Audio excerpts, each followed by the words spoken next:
Sejam bem-vindos ao Advogado do Diabo, a Justiça e os Números. Eu sou a Diana Ramos, diretora do Jornal Negócios, e o Advogado do Diabo é, como bem sabemos, Luís Miguel Henrique. Olá, Miguel, bem-vindo. E esta semana temos connosco também um convidado, o António José Duarte. Ele é economista, é responsável pelo Departamento de Recuperação de Crédito da Parvalorum. Bem-vindo também. Olá, bom dia, Diana. E o tema que nos traz aqui hoje é a instabilidade no setor financeiro. Quase 15 anos depois do Lehman Brothers, temos 3 pequenos bancos regionais a caírem nos Estados Unidos e com a administração de Joe Biden a ter de alargar a garantia a todos os depósitos para evitar uma crise de liquidez na banca norte-americana. Por cá, no velho continente, temos também o gigante Credit Suisse a falhar várias reestruturações e a ser resgatado pelo banco rival através de uma compra, num processo que levantou muitas críticas dos investidores e gerou também muitas dúvidas aos mercados. António José Duarte, comecemos por si. Porque é que, de repente, e quase 15 anos depois da grave crise financeira que se viveu, porque é que os mercados voltaram a ficar tão nervosos com a banca? Bom dia novamente. Os mercados comportam-se de uma forma com a informação que possuem, com os dados que possuem, e tudo isto, paradoxalmente, tem origem na política monetária que os bancos centrais, o Fed e o Banco Central Europeu, tiveram durante os tais 15 anos subsequentes à crise de 2008, nomeadamente no caso europeu. Não neste específico momento de aperto, mas nos 15 anos que estão para trás. Ou seja, o Banco Central Europeu inicia, pós-crise das dívidas soberanas, uma política de quantitative easing que basicamente se resume em injetar trilhões de euros na economia e com uma política de taxa de juros negativa. Encheu basicamente o mercado de dinheiro. E o incentivo que é dado aos agentes económicos é a liquidez está, de facto, oferecida. Os bancos não têm qualquer incentivo, no fundo, a reter dinheiro. Os agentes económicos, apercebendo-se que existe uma predisposição para gastar, porque o dinheiro é barato, gastam. A economia da zona euro, de facto, durante os últimos anos, desde 2014 até 2020, e há de facto aqui a mudança ocorre com o Covid. O Covid inicia com um lockdown a nível mundial. O mundo depois começa paulatinamente a importar inflação da China por via da política Covid-0 que a China tem. Aquele momento em que a China fechou ao mundo. Fecha ao mundo. E houve uma série de habituais exportações que não chegaram aos outros O tema países. do canal do Suez também tem a sua importância, o bloqueio na crise da cadeia de abastecimento, e nós chegamos a uma situação em que temos o primeiro impacto, que é a crise energética. Isto para explicar porque é que se chega aqui. Porque há aqui todo um contexto, na verdade. Isto não foi um banco onde foram cometidas fraudes ou um banco onde o dinheiro foi mal aplicado. Há todo um contexto macroeconómico que faz com que, e leva com que o Banco Central Europeu, o Fed primeiro, inicia uma política monetária expansionista. O Banco Central Europeu, basta verificar a evolução da taxa de câmbio euro-dólar, no momento em que o Fed começa a subir a taxa de juros e o Banco Central não acompanha, e chegamos a uma situação de desconforto do ponto de vista de mercado. E a partir daqui, acabamos por ter uma situação em que o sistema financeiro se reproduz num aumento de taxa de juros.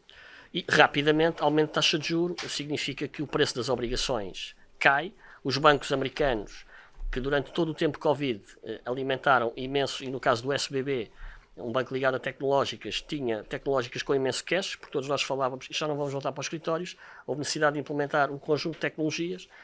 Isso deu imenso dinheiro às empresas e naturalmente, a corrida aos depósitos que acontece no banco faz com que o banco tenha que vender obrigações e necessariamente cria o problema, e por isso é que os mercados, antecipando o risco e o contágio, nos levam a esta situação. Já vamos à questão também do Credit Suisse. Miguel, esta instabilidade que de repente volta a surgir no mercado, esta desconfiança geral em torno da banca, pode colocar em causa o papel que o setor tem vindo a fazer de recuperação da reputação?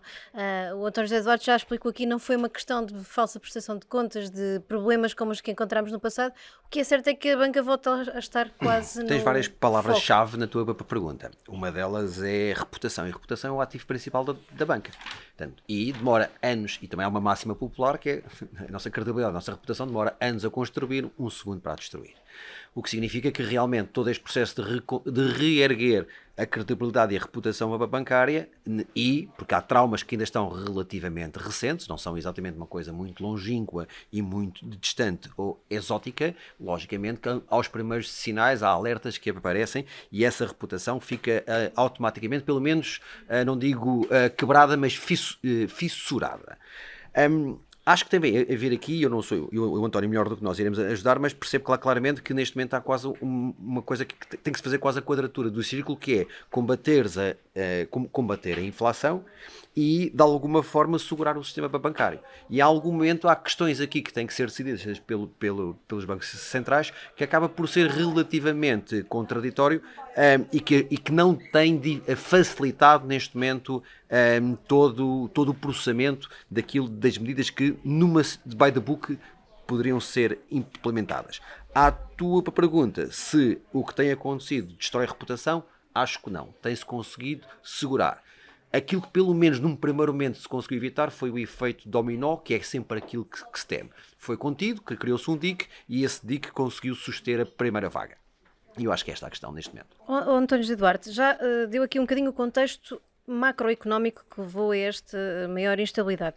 Mas olhando factualmente para aqueles triggers, aqueles momentos de viragem na crise de 2008 e nesta instabilidade que ainda não é uma crise e eu espero que não venha a ser, o que é diferente nestes dois momentos de crise financeira que podem estar aqui a desenhar-se? Bom, desde logo a dimensão.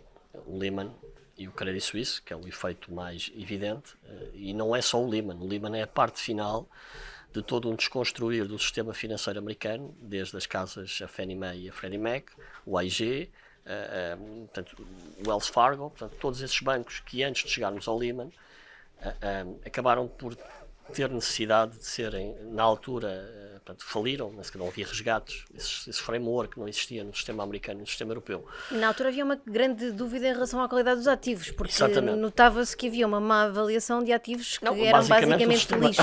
Basicamente o sistema americano emprestava dinheiro para comprar casas a pessoas que não existiam. Aliás, há um filme... Aí já é fraudezinha. Certo. Coisa diferente. E classificavam ativos que eram de enorme risco e muito fraca qualidade como se fossem o melhor produto que existia no mercado. Há aqui algumas semelhanças com o que aconteceu em 2008. Desde logo a origem, banca. E há aqui alguns riscos, nomeadamente, e eu creio que é o maior risco que os países... Porque, voltando um bocadinho atrás, durante os últimos 10 anos, os países da zona euro onde nós nos encontramos, tivemos acesso a dinheiro barato e fácil. E hoje eu não tenho, digamos assim, a rede que me protegia do Banco Central Europeu na compra de títulos no mercado.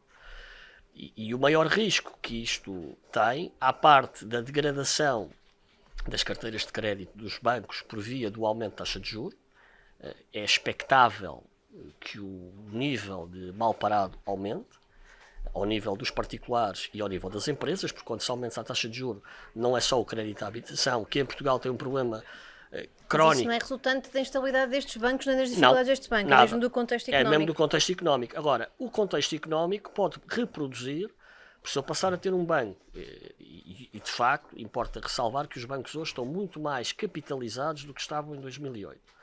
Mas se eu começar a ter problemas ao nível de bancos, com agravamentos significativos da carteira de mal parado, eu tenho uma degradação do rating que esse banco tem. Ou posso vir a ter. Curiosamente, esta semana tive exatamente o contrário. O BCP até viu o seu rating ser melhorado. Portanto, eu acho que estamos muito longe da crise de 2008, mas existe aqui, digamos, um fator comum. Manter sinais de atenção. E é preciso ter atenção. Então, deixa-me fazer não querendo fazer o teu papel... Miguel. Eu vejo mais semelhanças em relação até à crise de 2001, às .com, exatamente pela do que é assim, também já houve alguns analistas que fizeram exatamente essa mesma comparação. Até porque todos os colaterais, todos querem ser unicórnios agora, tal e qual como à data, todos achávamos que é o problema do SVB, que é avaliar tecnológicas e venture capital estratosfericamente que não valem. Mas deixa-me só colocar aqui um tema que é... Porque, só para concluir, é que 2008 teve uma componente de fraude completamente absoluta e transversal. Não foi apenas um órgão. Quando tu tens o elemento fiscalizado, com o elemento fiscalizador e com os incentivos todos à volta apropriados para que tudo concorra no mesmo sentido, é tempestade perfeita. Vejo mais semelhanças em relação a 2000, 2001, exatamente pelos dot-com e pela tecnologia. Há aqui só um tema que há pouco a Diana tocou e que é em passando contigo, e que eu acho que é importante que se reflita e que alguns governos da zona euro já têm colocado esse tema, que é: nós estamos perante uma inflação especulativa. Em que medida? Em que medida em que ela não é real, porque eu verifico que há um aproveitamento genérico, digamos assim, das situações. Eu tenho um custo energético hoje inferior ao que tinha antes da guerra. O custo energético é um custo de contexto. E não Também consigo... porque há uma série de medidas mitigadoras que foram aprovadas pelos países da União Europeia. Até que ponto é que o aumento da taxa de juros que os bancos centrais estão a fazer é a medida de política monetária e económica correta para combater uma inflação especulativa? Ou será que isto não vai fazer com que os mais pobres fiquem mais pobres e os mais ricos mais ricos? Já íamos a essa questão. Antes disso, eu queria lhe perguntar, António, se vê como inevitável esta solução que foi desenhada para o Credit Suisse, porque foram de facto sucessivos escândalos. Antes de irmos a esta questão de a política monetária está ou não a induzir pressão e a responder a um problema que não é bem um problema. Esta sucessiva onda de escândalos, tivemos o Archegos, a Greensill, uma reestruturação, ou quase duas reestruturações que falharam porque nunca obtiveram resultados. Era inevitável esta situação também para o Credit Suisse? O Credit Suisse é um banco too big to fail. O risco sistémico é enorme, o risco de contágio em caso Mas no mercado já tinha uma reputação pelas ruas da amargura. não existia. E hoje, à distância de uma semana, julgo que todos nós compreendemos que quando o presidente, o maior acionista do Credit Suisse, mencionou que não colocaria mais liquidez no banco, estava perfeitamente consciente do que é que se estava a passar, estava perfeitamente consciente do que é que já estava a ser negociado entre as autoridades suíças, a UBS e o Credit Suisse, e eu diria que era inevitável esta solução. E esta solução do Credit Suisse tem exatamente o mesmo perigo que pode ter o problema da dívida pública. O Credit Suisse, desde outubro, que é sinalizado nos meios de informação, digamos, da área, económicos, a existência de vários movimentos short, portanto, apostar no default do banco, que é o problema da dívida pública, que é, no fundo, começarem a apostar no default da dívida pública em determinados países. E o Credit Suisse tem isto há imenso tempo. E a questão é, às tantas, todos nós vamos ser levados a concluir que o Credit Suisse não falhou porque emprestaram 10 mil milhões à Greensill, contrariamente ao parecer que existia por uma decisão da administração, não falhou porque fizeram uma reestruturação que não correu bem, falhou porque de facto foram movimentos especulativos que os mercados tiveram e que a partir de certa altura é impossível um banco, na quarta-feira, faz hoje uma semana, o prémio de risco do default do banco era 1000 basis points, impossível. Nenhum banco, o banco teve saídas diárias de caixa durante toda a semana, médias de 10 mil milhões. Portanto, só para termos noção, saiu quase que 2 vezes a ajuda do Fundo de Resolução, ou o impacto do Fundo de Resolução por dia de depósitos do Credit Suisse. É impossível suster. Portanto, eu acho que, independentemente dos fundamentals do banco não serem bons, independentemente da reputação não ser boa, o default do banco e a queda do banco tem, de facto, especulação, digamos assim, no default do banco e não propriamente uma situação derivada da sua frágil situação económica e financeira, que era evidente. Miguel, vamos aqui àquela questão também que o António José Eduardo estava aqui a levantar do papel dos bancos centrais, da forma como estão a tentar controlar a inflação com uma política monetária muito agressiva e, por exemplo, nos Estados Unidos, aqui a dificuldade que houve em conseguir haver financiamento para aquele banco que falhou uma operação de mercado e depois também não se conseguiu financiar de maneira nenhuma. Isto está a ser um problema e pode colocar em causa a estabilidade do sistema financeiro, de facto, esta atuação da Reserva Federal nos Estados Unidos, mas em particular do BCE para conter a inflação na Europa? Eu acho que, e até estávamos a conversar durante alguns dias, que não política. Temos de separar o campo técnico do campo político. Era complicado ao BCE, na sua reunião, sempre para perder a face, não tomar a atitude que tomou. A partir daqui, eu acho que arriscou politicamente aquilo que tinha que arriscar, isto é, não quis ganhar o curto prazo para comprometer o médio e longo prazo, e isso foi uma decisão, para mim, claramente política, mas no dia seguinte tiveram que estar novamente sentados à mesa e a perceber exatamente o que é que teria acontecido. E as mensagens de sexta-feira não são exatamente coincidentes às de quinta-feira. Portanto, a partir de um determinado momento, deram um sinal claro que iam ser coerentes e que a sua credibilidade não ia ser posta em causa, mas a partir de sexta-feira teve-se de trabalhar. Tinham instrumentos para responder a qualquer Teriam tipo de que tratar crise quase... liquidez. Já tinham o gabinete de gestão de crise criado antes da própria crise que seria anunciada. Posto isto não tenho a capacidade que o Tosé tem em relação a alguma análise crítica, mas não tenho dúvidas do seguinte. Do ponto de vista da reputação, se olharmos para 99,5% da população, ela não vê neste momento qualquer problema. E nesse sentido, daquilo que é a percepção pública, daquilo que os bancos centrais estão a fazer, que é garantir a segurança e a estabilidade do sistema, ela está garantida. Em circuito muito privado, em salas muito fechadas, há algumas questões que se colocam e há algumas dúvidas, eu acredito que sim. Agora, neste momento, aquilo que é a função principal dos bancos centrais, de garantir a estabilidade e a segurança do sistema, sinceramente, eu acho que sim. António, é mais crítico, provavelmente. Não, vamos lá ver. O Banco Central fez o que tinha que fazer. Sob pena de perder toda a credibilidade, porque, quer dizer, não, é impossível um Banco Central dizer eu não vou subir a taxa de juros porque há um banco que cai, porque a partir daí nunca mais tudo aquilo que E já teve que o fazer agora numa segunda vez, porque a própria Exatamente. forma de resgate que foi definida na Suíça contrariava tudo o que é normas de resolução que existem para os bancos da zona euro. A Suíça tem Ainda teve que Suíça dar tem mais uma A Suíça tem garantia. pormenor, é que quem manda na Suíça são os suíços.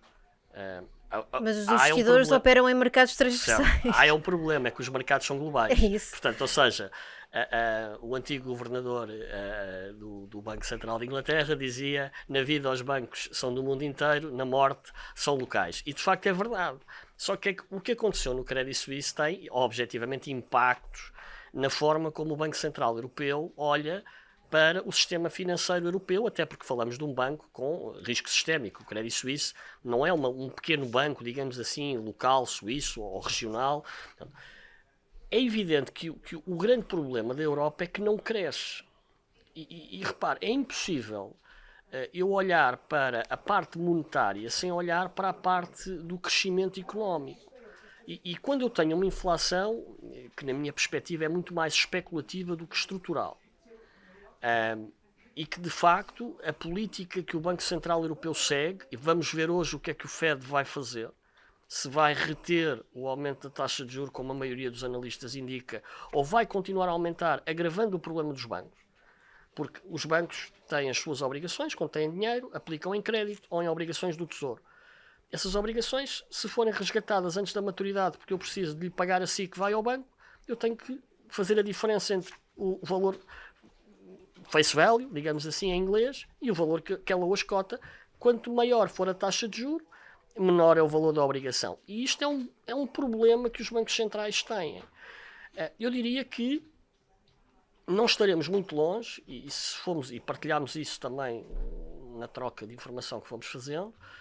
As yields das Euribors hoje refletem uma queda num curto prazo que antes disto acontecer, há uma semana atrás, não refletiam. Portanto, já estão a antecipar que o mercado não vai continuar a aumentar os juros. Os mercados estão a antecipar, enquanto o anterior pico estava nos 3,4 a 10 meses, o pico hoje está em 2,8 a 3 meses. E é o que os mercados estão a antecipar e é difícil estão bater a ler os a mente mercados. do Banco Central Europeu. Miguel, para fecharmos, vê semelhanças, assim é que é, entre as resoluções do BES e do Banco Popular com esta decisão, resgate, venda Vejo uma principal. que foi ensaiada para o Credit Suisse? Quando eu defrontei a medida de resolução do BES, eu fiquei em 2014, aquilo contraria tudo aquilo que é ensinado nas faculdades de Direito no primeiro e segundo ano em teoria geral. As leis não são retroativas, as leis têm que ser, não podem ser feitas à medida. Portanto, há um conjunto de ensinamentos que nós recebemos. E quando eu me deparei com a medida de resolução, elas ofendiam quase tudo aquilo que é o IOU do direito. Também aqui no Credit Suisse, em relação a um conjunto de situações, percebe-se claramente que há um atropelo da legalidade feita à medida em função das necessidades, incluindo não só das necessidades financeiras, bancárias, monetárias, mas até de geopolítica. Não esquecer que os sauditas e a Arábia Saudita continuam a ter um papel muito importante no mundo. E entre ofender a BlackRock e Pinco e ofender o rei saudita, mas preferem ofender a BlackRock.